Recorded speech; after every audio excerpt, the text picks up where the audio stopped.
Who here has watched anime before? I always feel sort of awkward asking these questions, mainly because you never know where you're going to get, you know? It's like a Russian roulette of awkward silence or a responsive audience. Today's speech is going to be about anime. Spoiler, I am a huge fan, and I'm super excited to talk about the ways anime has influenced me in life. To give you a clearer idea, I would say that I'm Sadaharu the dog, huge of an anime fan. I believe that many people I've met or know has seen at least some form of anime, whether it be Studio Ghibli's classical Spirited Away, or at least one of the, I believe there are currently 967 episodes in total of One Piece. Anime has long been at the heart of Japanese culture and shows popularity across all generations, being somewhat of a unifier between generations in that regard. Anime is also enjoyed by people outside of Japan, and I believe that this is because there is an inherent little something about anime that just grasps the hearts of people immediately, regardless of social background. Anime is enjoyed by many people for various reasons, whether it be due to the plethora of choices regarding genre, unique storytelling, or artistic style.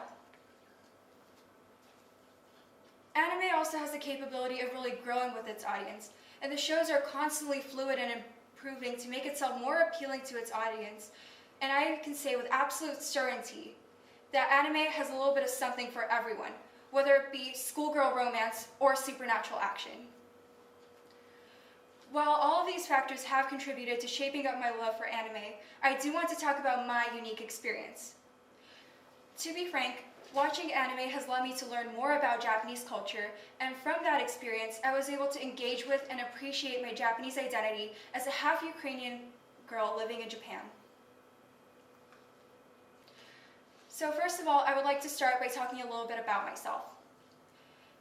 I was born and raised in Tokyo to a Japanese mother and Ukrainian father.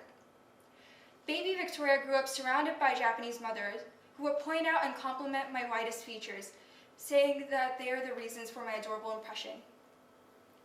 6-year-old Victoria was able to sing the entire chorus of Justin Bieber's Baby, despite not being able to remember how to write dog in Japanese, which, in my defense, is pretty difficult to memorize when there are at least 3 other kanji characters that look exactly like it. 3rd grade Victoria's only experience with animation came from her borderline maniacal obsession for the Italian-American animated series called The Winx Club.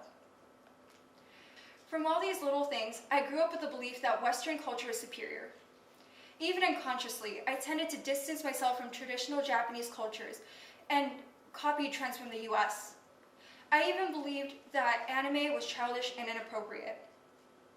However, all of this changed when 14-year-old Victoria visited the US to attend a 6-week-long summer program for the first time in California, where she met tons of kids around her age from around the world. Back then, I was shocked to find that the moment I introduced myself as coming from Tokyo, I was met with a bombardment of questions surrounding Japanese culture, and in particular, anime. It did not take long for me to realize that I was so out of touch with my own culture, and the people around me knew so much more about my own culture than I did. It was almost a life-changing experience in that sense. I felt as though I was only half of a person, with a blank space making up for my Japanese identity, where love for my culture and community should have been. As you can imagine, I started watching anime as soon as I got back to Japan.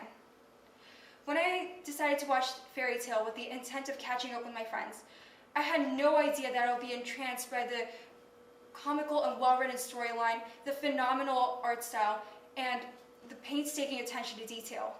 I was amazed. Soon after, I delved into a rabbit hole of binging show after show with a growing fascination with how much Japanese animation had accomplished. Now, with more knowledge and appreciation for Japanese culture, I was able to engage with and become more curious about my Japanese roots. Anime has taught me a lot about Japanese culture, and subsequently myself as a half-Japanese living in Japan in many ways. For example, young Victoria could not have fathomed the idea that I would have learned the culture of kuchikamizake from a Japanese romantic anime titled Kimi no Na wa. From the significance of Mitsuha's red thread to sunset, beautifully animated.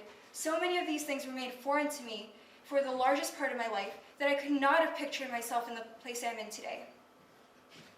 Beyond cultural traditions, anime has also taught me about Japanese society as a whole. I never knew how much effort and countless hours of preparation was put into creating such a beautiful form of art that is consumable by people around the world. I mean, if you've seen Violet Evergarden or Weathering with You, you know what I mean. So, anime in itself is very reflective of Japanese culture on the whole, whether it be through direct storytelling of Japanese history or more subtle implications like the somewhat problematic aspects of Japanese society, whether it be the over-sexualization of young girls or the objectification of women in general. Anime has the capacity to really develop a critical eye in you while creating a relatively accurate portrayal of Japanese society. Words cannot truly describe how much anime has had an impact on me. And I truly believe that anime is wholly responsible for my reconnection to the Japanese society and the development of my Japanese identity. Little by little, anime has helped me feel more whole, and it has also helped me finally feel like I was a part of Japan. I really want to emphasize just how much anime has had an impact on me, especially in pulling me out of a dark period when I thought that I had no identity.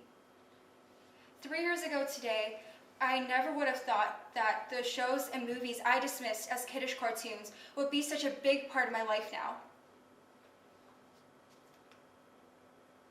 To take a look into their cultural identity. Especially in a world where we're constantly told Western ideology, it can be extremely difficult for people to maintain their relationship with their culture, especially with all of the ideals that have been pushed onto us. And it is tough to do the work, and it is unfair that oftentimes we have to go out of our way to fix the issue that white supremacy has pushed onto us. But I know, from my experience with anime, that it can be both enlightening and comforting to look into your own culture. So, if you have the time, watch some anime, or do a little research into your own culture. You will not regret it. Thank you.